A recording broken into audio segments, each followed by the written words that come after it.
تخيل تضل سنة كاملة بدون ما تنام، وهذا الشي بسبب الأرق المستمر اللي عم يجيك، وبسبب هذا الشي يوصل وزنك لل 54 كيلو. ففيديو اليوم راح نلخص فيلم ذا ماشينيست أو الميكانيكي، والشخصية الرئيسية بهذا الفيلم هو تريفور ريزنيك. فبيبلش الفيلم بلقطة لريزنيك هو عم يشتغل على المكنة تبعته بقلب المصنع اللي هو شغال فيه. بيخلص شغله وبيطلع ليغير ثيابه هو ورفقاته ويروح على البيت. فقرر ريزنيك انه يروح يشرب قهوة بالمطار، ما بعرف ليش بالمطار، هو الزلمة بده يروح يشرب قهوة بالمطار، طالما هو هيك ما في عم ينام، فهو في يروح لوين ما بده ويرجع يعمل ما بده، لانه هيك ما راح ينام. فبنشوف ماريا وهي الشخص اللي بتشتغل بقلب القهوة اللي بالمطار، وهي وحدة من قلة من القلائل اللي ريزنيك بيحكي معها. فبسبب قلة النوم والأرق ووزنه اللي عم ينقص عم تخف علاقاته مع العالم بشكل كتير كبير. فبتقول له ماريا شو عم يصير معك؟ اذا هسه بينقص وزنك شوي رح تختفي. فبيقول لها رزنك الوضع تمام ولا تخافي وما رح موت يعني. فبينتبه على الساعه وبتكون الساعه 1:30 بالليل. فبيحمل حماله وبيرجع على بيته. شوف هون علامات الضعف والنحول اللي عم يصير على جسم رزنك بسبب الارق اللي عم يصير فيه وقله النوم وقله الغذاء وكل شيء. اللي ادى دور رزنك هو كريستيان بيل، خسر 28 كيلو جرام من وزنه بس ليوصل لل 54 ويقدر انه يمثل بالفيلم.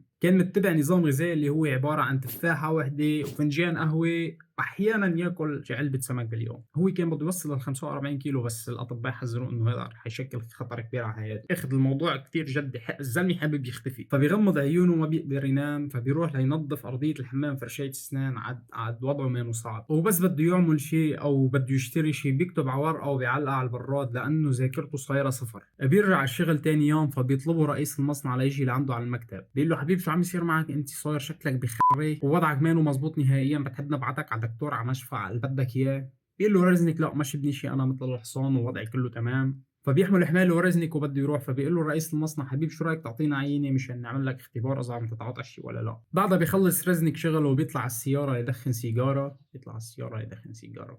نايس. فبيكون في شخص بالسياره اللي جنبه وبيحكي معه، فبيتعرفوا على بعض وبيطلع هذا الشخص اسمه ايفان. شو افضل حديث انك تحكيه مع شخص اول مره بتشوفه بحياتك؟ عن الطقس. قال له ايفان لريزنيك انه في عاصفه جايه على الطريق. بيقول له ريزنيك ايه شفتها امبارح على الاخبار. بيساله ايفان باي ورديه انت عم تشتغل؟ بيقول له ريزنيك انا عم اشتغل باول ورديه. فبيقول له ايفان وانا كمان. فبيرد عليه ريزنيك وبيقول له غريب ما شفتك ولا مره بالمصنع. قال له انه انا بشتغل بالعادي بورديه الليل، بس انا اخذت محل راين هلا لانه الشرطه على تخليته. ثاني يوم بيرجع ريزنيك على المصنع، فبينادي له صاحبه بالشغل ميلر مشان يساعده بالآلة تبعته لانها تعطلت. فبكون ريزنيك عم يمسك شيء ما بعرف شو هو، فبيشرد لبعيد وبيشوف ايفان. فبيعمل له ايفان حركه غريبه كتير وفجاه بيصفن فيه وبيضغط على زر تشغيل الآلة. فبيحاول ريزنيك يطفي الآلة ويضغط على زر الايقاف، ومع هيك انه الآلة ما عم تستجيب نهائيا. فبتشتغل الآلة وبتكون ايد ميلر معلقه جواتها وبتنقطع. فبيرجع ريزنيك على البيت وبينتبه انه في شخص حط له ورقه على البراد تبعه. بينزل ريزنيك لعند صاحبة البيت اللي هو مستأجر منها الشقة، وبيقول لها إذا شفتي حدا طلع لعندي على الشقة لفوق أو كان في حدا غريب أو حدا سأل عني. قلت له لا ما في حدا طلع ولا في حدا سأل عنك وما حدا معبرك يعني. وهي بيرجع ريزنيك تاني يوم على المصنع وبيكون في تحقيق بسبب الشيء اللي صار مع ميلر، إنه الزلمة انقطعت إيده وكيف هيك، ولازم نعرف شو الأخطاء مشان نصلحها وما تكرر مع العالم بالمستقبل. فبيقول له ريزنيك إنه أنا الحق علي وشردت لبعيد وشغلت الآلة بالغلط وحاولت طفيها وما كانت عم تطفي معي. سألوه طيب شو الشيء اللي التهيت فيه؟ قال له إنه أنا كنت عم طلع على ايفان وهو عم يشتغل وسلمت عليه. اعطوه هي النظره. طب يا معلم مين ايفان؟ قال له ايفان اللي اجى جديد من الورديه الليله اللي حل محل رايان لانه رايان اعتقلته الشرطه. الكل طلع فيه باستغراب وقالوا له انه رايان ما اعتقلته الشرطه وهو ورا قاعد عم يشتغل والانسان ما شافه شيء، وانه بالشركه كلها ما في واحد اسمه ايفان بيشتغل معنا.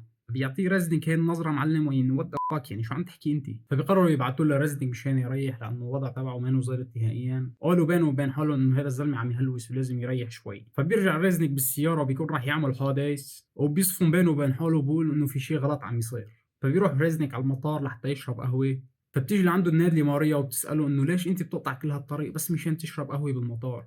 الا هذا سر وما فيني اقول لك ليش. بيكون في لافته جنبهم إلها علاقه بعيد الام. فبتساله ماريا انه انت عندك شي خطط لعيد الام؟ نظرته كتير بائسه للزلمه وحياته تعيسه وكانه راح يبكي. بيقول لها ايه بدي زور المقبره. فبتقول له شو رايك بعد ما تزور المقبره تروح معي انا وابني نيكولاس بدنا نروح مشوار على مدينه الملاهي. فبيقول لها اكيد ليش لا، وبيحمل حماله وبيروح وبيرجع تاني يوم على المصنع. فبيخلص شغله وبيروح ليبدل ثيابه، وبهي الاثناء بينطوا الشباب وبيقولوا له انه نحن ما بدنا اياك هون وانت السبب انه ايده لميرا انقطعت وانت كتير مستهتر يعني، وخروا عليه للزلمه حرفيا. فبينط بكل بروده اعصابه بيقول لهم بشوفكم بكره. لما بيطلع من المصنع وبيركب بسيارته بينتبه انه سياره ايفان ماشي، فبيلحقه وبيوقفه وبيقول له انه لازم نحكي. فبيروح على المطعم وبيشربوا شويه عصير.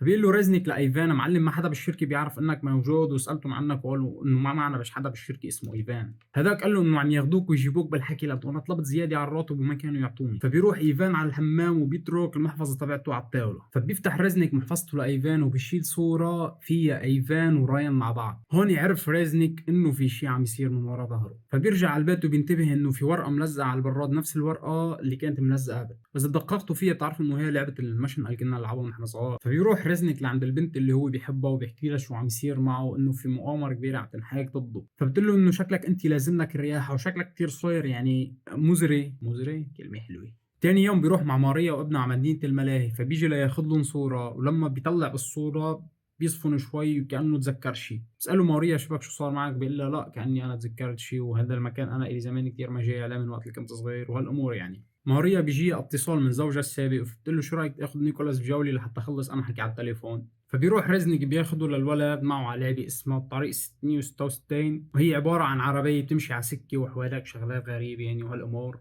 فبالفعل بتبلش اللعبة، ولما بيمشوا بيصير في شغلات غريبة عم بتصير معهم، يعني شغلات الولد صغير ما لازم يشوفها، حتى أنا فزعت لما شفتها. فبيشوف واحد ماسك إيد مقصوصة وعفريت عم يمشي وجثة بالأرض وشغلات غريبة يعني. فالولد بيغمى عليه وبيحمله رزنك وبيطلع لبرا. بتيجي امه بتقول له: عادي هذه نوبة صرع وبتجي كل فترة، وانا ما كان لازم اعمل هيك وكان لازم اقول لك وهالامور. فبيروح رزنك بيوصلهم على البيت، فبتعزمه ماريا على كاسة عصير، ولما بيفوت لجوا على المطبخ بينتبه انه في ورقة مكتوب عليها هابي مادرز داي. فبيصفن بالكلمة وبالرسمة، فبيقول ممكن تكون كلمة نظر هي التكملة للكلمة اللي كانت ملزوقة عندي على البراد. فبيروح بيفتح ألبوم الصور تبعه وبيشوف صور أمه، بتذكر إنه متصور نفس الصورة هو أمه اللي صورها إياها لماريا ونيكولاس اليوم بالمهرجان بمدينة الملاهي. بيرجع تاني يوم رزنك على المصنع وبيقول له انه اليوم بدك تشتغل على آلة جديدة لانه صاحب هذيك الآلة مانو اليوم بالشغل. بهي الاثناء بيكون ميلر اللي مقطعت ايده وطالع من مكتب الرئيس تبع المصنع، فبيمرق من جنب رزنك وبيقول له رزنك انه انا كثير اسف وما بعرف كيف بدي اعبر لك عن اسفي ولا بعرف كيف بدي اعوضك ولا هالامور. بيقول له ميلر: ايه فيك تعوضني؟ بيقول له: شو رايك تقطع لي ايدك وهيك بنكون صلح؟ طلع في رزنك وبيعطيه هذيك النظره مع انه وات فاك.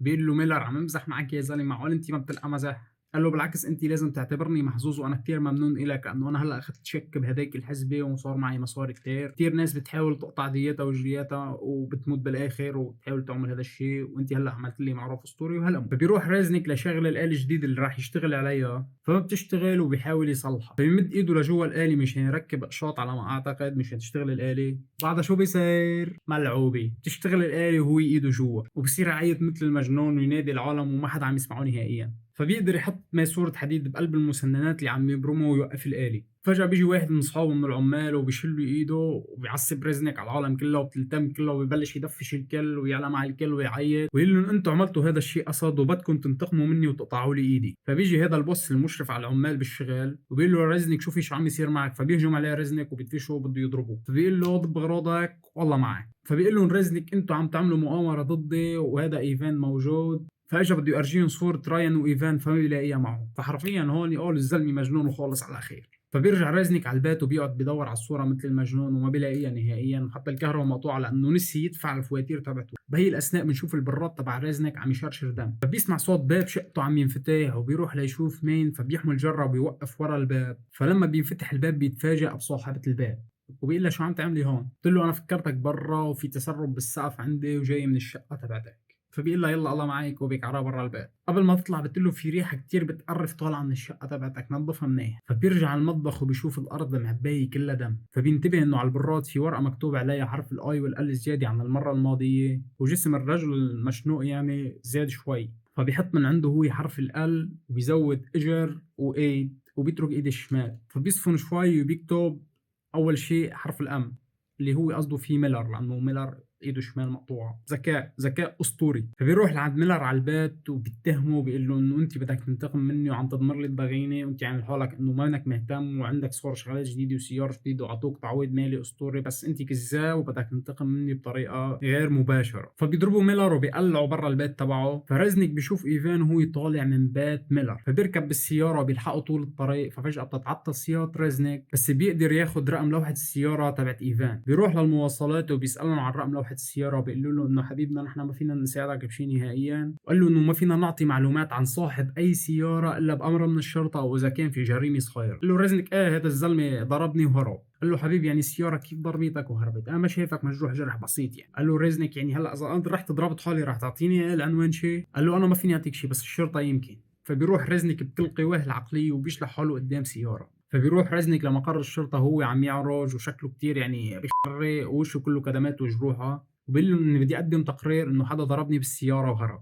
فبالفعل بيعطوه ورقة تقرير وبيملاها كلها وبيحط فيها رقم لوحة السيارة اللي ضربته ومواصفاتها وبيقدمها للشرطة. فبيقعد رزنك بينطر الشرطة لتخلص وتجيب له معلومات عن السيارة اللي ضربته. فبيجي الشرطي بيقول له إنه عندك شي سيارة من زمان انسرقت أنت؟ بيقول له لا شو هالسؤال هذا يعني؟ بيقول له الشرطي يا حبيبي السيارة اللي اعطتنا مواصفاتها ورقم لوحة السيارة تبعتها هي مسجلة باسمك. بالفعل الشرطي بيعطيه مواصفات السيارة كاملة مع رقم الطراز كل شيء، وقال له أنت من سنة تماما قلت لنا إنه السيارة اتحطمت كلها بسبب حادث. بيقوم رزنك وبيضرب ايده على راسه وبيعمل حاله مشوش وخالص يعني منتهي. بيقول له الشرطي شو عم يصير معك يعني انت اذا بتعرف اذا تكون عم تقدم بلاغ خاطئ للشرطه هذه جريمه. فبعد مطارده كم دقيقه يعني بيقدر رزنك يهرب من الشرطه ويروح على بيته. قبل ما يوصل على مدخل الباب بيشوف ان الشرطه واقفه قدام الباب، فبيلف وبيرجع بيروح لعند بيت حبيبته. فبعد ما تحمم ونظف حاله وغير ثيابه بيكون قاعد وفجاه بيشوف صوره صغيره محطوطه بقلب برواز على الطاوله بقلبها صوره ايفان ورايان. بيروح ريزنيك لعند حبيبته بيقول لها انه انا هلا فهمت كل شيء وانت حتى كمان داخله بالمؤامره ضدي. بتقول له انت شو عم تحكي؟ هذه الصوره انت تركت لي اياها لما كنت عم تحكي لي شو عم يصير معك. بعدين فكرت انه انت بدك ياني اخذها واحطها عندي. قال لها انت عم تكذبي وانا ليش لحتى اعطيكي صوره ما انا لإلي. طلع فيه بتقول له ريزنيك كيف الصوره ما انا لإلك؟ انا شايفه بقلب الصوره واحد حامل سمكه وانت واقف جنبه. فبيعطيها نظره لمومياء وبيقول لها لا ما انا اللي بقلب الصوره. فبيتركها وبيحمل حماله وبيروح على المطار لوين عند ماريا. فلما بيقعد بالمطار بتيجي وحده غير ماريا وبتقول له شو بتحب تشرب. فبيسالها وين ماريا وليش ما اجت اليوم. بتقول له غريب انت اليوم عم تاخذ وتعطي، بالعاده بتيجي بتشرب قهوه وبتضل قاعد ساكت طول الليل وما بتحكي ولا حرف. فهون بيستغرب ريزنيك وبيفكرها متآمره مع ايفان. فبتقول له ما في حدا اسمه ماريا من هون وانا عم اشتغل بهالوظيفه من سنه. فبيقوم ريزنيك وبيعيط مثل المجنون بقلب المطار وبيقول انه ايفان متآمر معكم ضدكم وقد ما دفع لكم مصاري انا راح اكشفكم وهي الامور. فبيروح رزنك وبيرجع على البيت. قبل ما يوصل على البيت بيشوف سيارة إيفان مصفوفة قدام الباب وعم ينزل منها. فبينزل إيفان من السيارة ومعه الولد صغير نيكولاس. فبيلحقه وبيطلع على البيت فبيلاقي إيفان بقلب الحمام قاعد عم يحلق دقنه بالسكين مثل المشطوب. فبيسأله وين رحت بنيكولاس ويصير يعيط له ويقول له إيفان أكيد ما رح يسمعك يعني. بيقول له رزنك قل لي وين رحت فيه لنيكولاس. فبيطلع على الباني وبيقول له خلص خلصنا بقى وبتعرف انه هو ميت. فبيهجم رزنك على ايفان وبيقدر يقتله. بيروح رزنك على الباني وبيطلع ما بلاقي في حدا نهائيا. فجأة بيتذكر البراد وبيروح ليطلع عليه بيلاقي الدنيا معباية بالدم. بيفتح باب الثلاجة وإذ بيه قطع سمك قديمة بتوقع على الأرض. ليش؟ لأنه بظن الكهرباء كانت مقطوعة يعني وما بقى في تفريز للسمك فخربوا يعني. فلما رزنك بيشوف السمكة قدامه بيتذكر الصورة اللي كان فيها ايفان وراين. فبيتذكر فجأة انه هو اللي كان بالصورة جنب راين. بيروح ليلفه لايفان بقلب السجادة مشان يكبه بالبحر. ولما يكون بده يكبه بالبحر بتفتح السجادة وبيتفاجأ انه ما في حدا فيها نهائيا. وإذ بشخص بيوقف وراه بيضوي عليه وبيتفاجأ انه هو ايفان. الصدمة هون ما عم تروح عن وش ريزنيك نهائيا. فبيرجع البيت بعد صدمة كتير كبيرة واموره كلها مكركبة. ولما بيكون عم يغسل وشه بيشوف ورقة مكتوب عليها هو ار يو يعني من انت. ما بيعرف انجليزي انا بظبط. هون ريزنيك بيتذكر كل شيء. كانت الساعة 1:30 وريزنيك عم يسوق السيارة الحمراء تبعته وبيكون عم يشعل سيجارة من السيارة ومانو منتبه انه الاشارة حمراء. وبتكون ماريا وهي وابنها نيكولاس عم يقطعوا الشارع. تقطع ماريا ونيكولاس بيوقف ليشيل شيء عن الارض فبيضربوا بالسيارة وهذا الشيء بتسبب انه ريزنيك قتله لنيكولاس. فبالنهاية بنكتشف انه كل شيء صار مع ريزنيك من امور واحداث صارت معه وهي شيء مخه خلقها بس مشان يهرب من الواقع اللي هو فيه ويحاول يهرب من الذنب اللي هو عمله انه ضرب ولد صغير وهرب. وبسبب هذا الشيء ريزنيك صار معه هذا الارق الكتير كبير اللي ما خلاه ينام لمدة سنة كاملة من وقت اللي عمل الحادث. فبعد ريزنيك ما تذكر مين هو وشو عمل بيتبرع بكل اغراض شقته وبيروح بيسلم حاله للشرطة وبيعترف بجريمته انه هو ضربه للصبي ابنه لماريا وهرب. ولما بياخدوه على الزنزانة تبعته لأول مرة من سنة كاملة ريزنيك بيقدر بيغمض عيونه وبينام. فهيك بيكون خلص الفيديو. إذا عجبك ما تنسى تحط لايك وتشترك وبيس.